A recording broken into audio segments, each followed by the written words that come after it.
सुल्तान मोहम्मद गजनवी रहमतुल्लाह अलैह एक दफा रात को बेस बदल कर गश्त कर रहा था ताकि लोगों के हालात मालूम करे। गश्त करते करते चोरों का एक गिरोह मिला।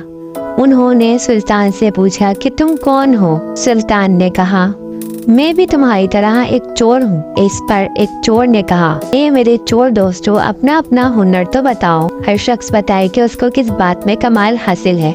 इनमें से एक बोला, मेरा कमाल ये है कि जब मेरे कानों में किसी कुत्ते के भौंकने की आवाज आती है तो मैं फौरन समझ जाता हूँ कि वो क्या कहता है।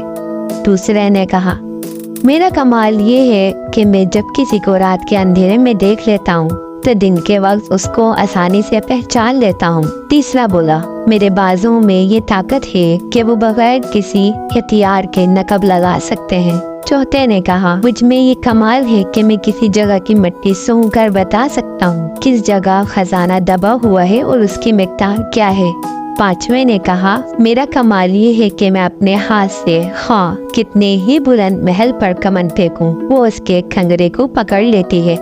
अब सुल्तान की बारी थी।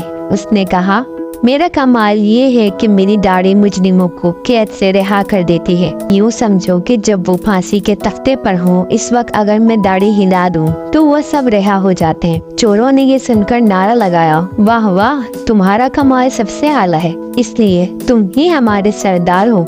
हमें अब किसी मुसीबत का डर नहीं, क्योंकि अगर हम पकड़े भी गए तो तुम हमें रिहा करवा दोगे। इसके बाद सब मिलकर चोरी के लिए चले और शाही महल के करीब पहुँचे। इतने में दाएं तरफ एक कुत्ता भौंका। पहले चोर ने कहा, ये कुत्ता कहता है कि कोई बादशाह तुम्हारे करीब है। दूसरे चोर ने मिट्टी सूंघ कर कहा, इस जगह के आसपास शाही खजाना है। तीसरे चोर ने महल की दीवार पर कमन फेंकी और वो सब उसके सहारे दूसरी तरफ उतर गए। चौथे चोर ने निहायत फुर्ती से नकब लगाई और सबको खजाने के अंदर पहुंचा दिया। सबने अपनी अपनी हिम्मत के मुताबिक वहां से माल उठा लिया और फिर सब वहां से निकलकर अपने ठिकाने पर पहुंच गए। सुल्तान मौका पाकर वहां से खिसक गया और अपने महल में आ गया। दूसरे दिन सुल्तान ने सिपाहियों को चोरों के ठिकाने का पता देकर उनको गिरफ्तार करने का हुक्म दिया। सिपाही दौड़े गए और सारे चोरों को गिरफ्तार करके ले आए। जब उनको सुल्तान के सामने पेश किया गया तो वो खौफ के मारे उनके चेहरे जर्द थे और वो कांप रहे थे। जो चोर रात को देखे हुए आदमी को दिन के वक्त पहचान लेता था, उसकी नजर जो ही सुल्तान के चेहरे पर पड़ी, उसने हाथ बांध कर अर्ज किया, ये हमारे रात के साथी, अब वक्त आ गया है कि आप अपने कमाल दिखाएं।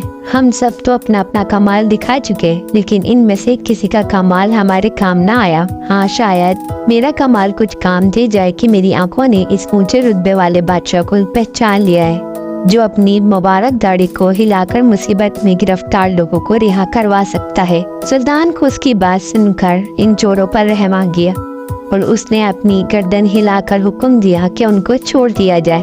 उन्होंने भी आइंदा चोरी करने से तौबा कर ली। ये कहानी बयान करके मौला रूम अलैहिस्सलाम कहते हैं कि बदनाम लोगों से हमेशा दूर नहीं भागना चाहिए, बल्कि होशियारी और अक्लमंदी के साथ उनकी बेद मालूम करनी चाहिए।